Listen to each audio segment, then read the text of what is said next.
Good morning. I hope you guys are doing good. This is an African reaction. Today I'm going to be reacting to quite a very interesting song. It's called Made in the USSR. And in my personal opinion, because I was going through my videos to see a Russian song that I could do for the week, and then I fell on this video, and I did react. In my personal opinion, this was a response to James Brown living in America. That's my personal opinion. So without wasting time, let's dive right back into it. Thank you.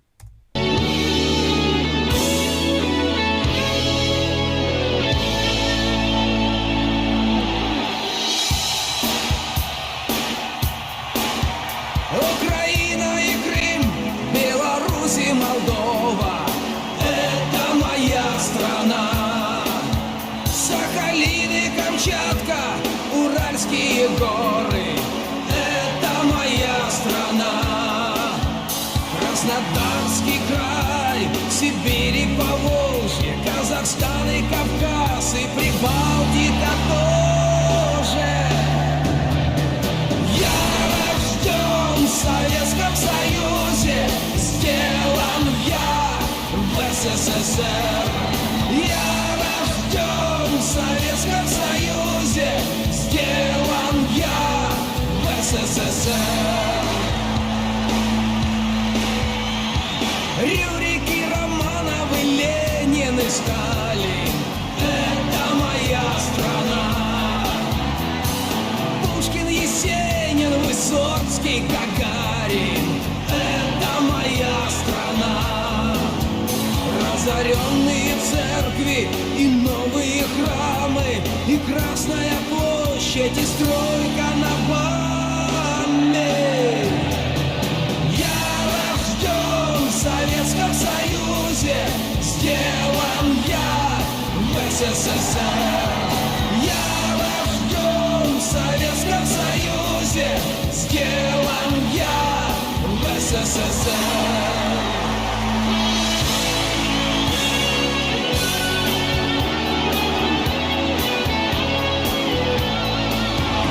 Олимпийское золото, старты победы — это моя страна. Жуков, Суворов, комбайны, торпеды — это моя страна. Олигархи и нищие, мощь и разруха, КГБ, МВД и большая наука. Я рожден в Советском Союзе, сделан я в СССР.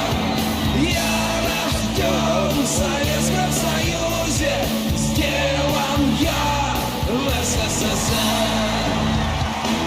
Глинка, Толстой, Достоевский, Чайковский, Врубель, Шаляпин, Шагал, Айвазовский, нефть, алмазы, золото, газ, флот, ВДВ, ВВС и спецназ, водка, икра, Эрмитаж и ракеты, самые красивые женщины планеты, шахматы, опера, лучший балет. Скажите, где есть то, чего у нас нет?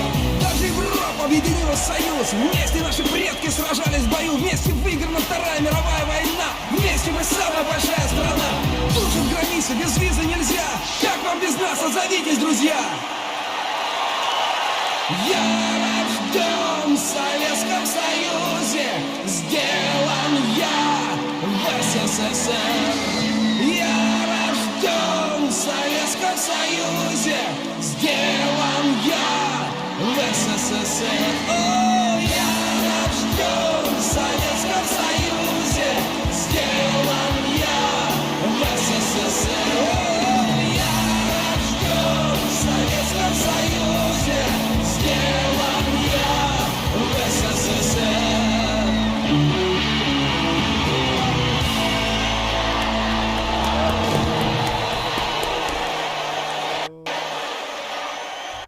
Nothing is missing. It says it all, from the rural mountain to the Air Force to the Ministry of Defense, the KGB, gold, natural diamond, the most beautiful woman in the world. It says it all. Now, I read a comment from one of my subscribers, or one of my viewers, who was talking about the situation of Russia and all of this. Now, I'm about to do a monologue on basically what I've come to understand with the West surrounding Russia. In my personal opinion, the problem of Russia and the West started when the Roman Empire was divided into two, the East and the West. And it mainly started when there was a divide between the Orthodoxy and the Catholic Church. And we have to, that is something that I've come to understand because it happens every generation based on my understanding. The West wants a Russia that is obedient. That's how the Russians have always worked. The Russians view the West as okay, they are our friends, but the West always view Russia as subhuman, like they are below us. So whatever we tell them to do, they're gonna do. And this is and it's something that is a concept that is apt in the Russian mindset.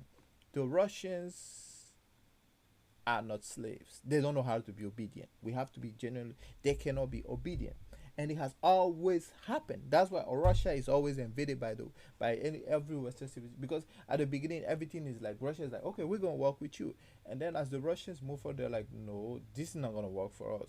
We are not your slave. This is genuinely not gonna work for us. And the Russian was like, okay, thank you for everything, but we'll go this way, and the West is gonna be you have to do what we tell. And Russia is going to be, no, we are not. We are genuinely not your slave. This is not who we are. We are Russians. And then the Russians are like, we're going to go this way. And it has been the same thing from the creation of Kiev all the way to Yeltsin. It was the basic example was under Russia under Yeltsin. Russia was docile, weak, not powerless, a fool, a mockery. And then Putin came into power. Yeah, he's gonna do. And then Putin is like, no, we're going this direction. It was the same thing with in my personal opinion, Lenin and the communists. At first, the communists were basically following the program because I think communism was introduced in Russia to destroy Russia. Let's be honest. That's my personal perception. And then I believe they were following the whole game. And then the communists were like, no, this is not gonna happen. This is genuinely not gonna happen. We're gonna go in this direction. We're not gonna be poor. We're not gonna be slave. We're gonna build this nation into a superpower. And the communists was like, we're gonna go this way. The same thing Putin is doing because I'm sure Putin was like, no, the West does not care about it. And that's my personal perception. The West wants the Russian weak and broken, like it was broken after the fall of the Soviet Union, so they can exploit it and put it in debt and break it down piece by piece and use it for its own. Because and the other second major issue when it comes to Russia is Russia natural resources. Russia has water, Russia has gas, mineral, like it says in the song, and it has an abundance. Apart from Russia, I believe Afghanistan also is the second nation that has an abundance of resources that is still Afghanistan and North Korea that still has an abundance of resources that is still untapped by the West. That's my personal perception, and there is always that game to take control of the resources of Russia, and that's basically these are the two reasons why Russia is always going to be in trouble with the West. That is my personal understanding. If you have something to say, just go ahead in the comment. Let me know if you agree with me. Yes, if you don't agree with me, don't. But that's just my personal opinion, and I wish you a wonderful day. And I hope you guys enjoyed this song made in USSR. This was an African reaction. Hope to see you guys next. Bye.